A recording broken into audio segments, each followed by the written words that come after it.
আবহাওয়া পরিস্থিতি নিয়ে আরও জানাতে রাজশাহী ও চুয়াডাঙ্গা থেকে এবার যোগ দেবেন সহকর্মীরা। শুরুতেই যাব রাজশাহীতে, সেখানে রয়েছেন সহকর্মী মুস্তাফিজুর রহমান। মুস্তাফিজ, বুধবারের পরে তো শৈত্যপ্রবাহের যে কথা বলা হয়েছিল, রাজশাহীতে এর প্রভাব পড়েছে কিনা? আজকে তাপমাত্রা কত রেকর্ড করা হয়েছে?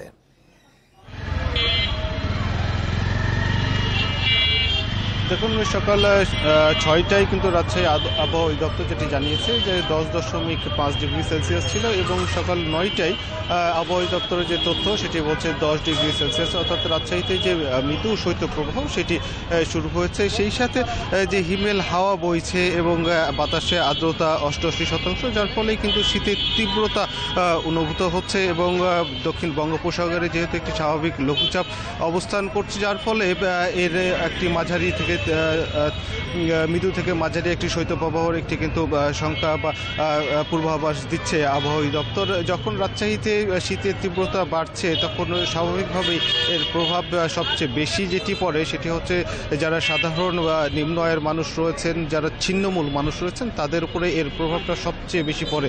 আমরা দেখেছি যে বিশেষ করে যারা ছিন্নমূল মানুষ রয়েছেন, যাদের রাত কাটে খোলা আকাশের নিচে, বিশেষ করে বিপাকে বা কষ্টে থাকছেন সেই মানুষগুলো, এবং অনেকেই দেখা গেছে যে একটি মাত্র পাতলা কাপড় দিয়েই তাদের রাতের এই শীতের তীব্রতা নিবারণ করছেন। অনেকেই হয়তো পাতলা একটি কম্বল দিয়ে তাদের রাত্রি যাপন করছেন, এমনটি কিন্তু দেখা গেছে। এবং এক্ষেত্রেও দেখা গেছে যে আমরা কথা বলেছিলাম জেলা প্রশাসকের সঙ্গে, তিনি বলছিলেন যে তা জেলা প্রশাসক সহ বিভিন্ন যে রাজনৈতিক এবং সামাজিক যে সংগঠনগুলো রয়েছে, তারা তাদের মতো করেই কম্বল বিতরণ বা শীতবস্ত্র বিতরণ করছেন, কিন্তু সেটি খুব একটা যে পর্যাপ্ত এমনটি বলা যাচ্ছে না। সেই সাথে যে কম্বলগুলো বা শীতবস্ত্রগুলো বিতরণ করা হচ্ছে, তারা এইটা যে প্রত্যেকেই যাদের পাওয়ার কথা তারা যে পাচ্ছে এমনটিও নয়, কিন্তু কারণ এখানে দেখা গেছে যে এই ছিন্নমূল মানুষগুলোকে নিয়েও কিন্তু একটি সিন্ডিকেট তৈরি হয়েছে, অর্থাৎ এরা রাত্রেবেলায় বিশেষ করে ভ্রাম্যমাণরা থাকে, এবং যখন যেখানে শীতবস্ত্র বিতরণ করা হয় এই সিন্ডিকেটগুলোই সেখানে অবস্থান করে,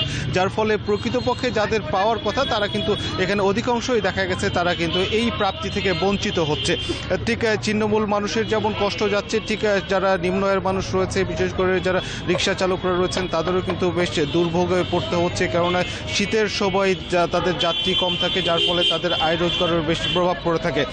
অর্থাৎ এইখান থেকে শুধু এবং রাজশাহী মেডিকেল কলেজ হাসপাতালের কথা যদি বলা হয়ে থাকে, সেখানেও কিন্তু এই সময় শীতের তীব্রতা যখন বাড়ে, তখন কিন্তু শিশু এবং যারা বয়স্ক রয়েছেন তাদের কিন্তু একটি হাসপাতালে এদের সংখ্যাও বেড়ে যায়, এবং চিকিৎসকরা বলছিলেন যে যে কোনো ধরনের পরিবেশ পরিস্থিতি মোকাবেলায় কিন্তু হাসপাতাল কর্তৃপক্ষ পর্যাপ্ত তাদের যে ব্যবস্থা সেটি কিন্তু রেখেছেন। এ ছিল রাজশাহী থেকে শীতের সর্বশেষ। মুস্তাফিজ আমাদের সাথেই থাকবেন। এবারে চুয়াডাঙ্গার পরিস্থিতি জানাতে যোগ দিচ্ছেন সহকর্মী মানিক আকবর। মানিক, চুয়াডাঙ্গায় শীতের প্রভাব জনজীবনে কেমন পড়েছে, বিশেষ করে খেটে খাওয়া মানুষের জীবনে, আর হাসপাতালে রোগীর সংখ্যা কেমন?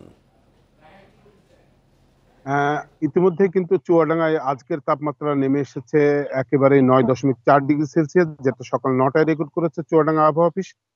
এটা কিন্তু চুয়াডাঙ্গা জানুয়ারি মাসের সর্বনিম্ন তাপমাত্রা। গতকাল চুয়াডাঙ্গা আবহাওয়া অফিসের কর্মকর্তা বলছিলেন যে তাপমাত্রা নেমে আসবে, এবং সেই পূর্বাভাসটা সত্যি হয়েছে। একেবারেই তাপমাত্রা হঠাৎ করে নেমে এসেছে, যেটা কিন্তু গতকাল ছিল 14.5 ডিগ্রি সেলসিয়াস। তো সেখান থেকে 9.4 ডিগ্রি সেলসিয়াসে নেমে আসার কারণে যে বিষয়টি আমরা লক্ষ্য করেছি সেটা হলো অনেক মানুষকে দেখেছি কালকে বলতে শুনেছি যে শীত জেগে বসেছে, রাত থেকেই শীতের প্রকোপ কিন্তু বেড়ে গিয়েছিল। অনেকেই বলছিলেন যে এই মৌসুমে খুব বেশি শীত আজকেই অনুভূত হচ্ছে, এবং সন্ধ্যার পর আমরা দেখেছি অনেক মানুষকেই যারা ঘরে ফিরে যাচ্ছেন দ্রুত।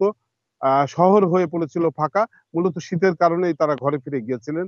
তো শীতের কারণে ছিন্নমূল মানুষ, বিশেষ করে দিনমজুর শ্রেণীর মানুষ, যাদেরকে খুব সকালে ঘুম থেকে উঠে কাজের সন্ধানে বাইরে আসতে হয়, তারা দুর্ভোগে পড়েছেন। আজকে সকালে যারা বাইরে এসেছিলেন তাদের কেউ কেউ বলছিলেন যে তীব্র শীতের কারণে তারা যাত্রী পাচ্ছেন না, পর্যাপ্ত যাত্রী মিলছে না, আয় উপার্জন তাদের কমে গেছে, এবং যে পরিমাণ লোক শহরে আনাগোনা করার কথা সেই পরিমাণ লোক ছিল না। কৃষি শ্রমিকরা বলছেন যে তারা এত সকালে উঠে কাজে যেতে পারছেন না, যদিও এই সময়টা অনেক কাজের চাপ থাকে মাঠে।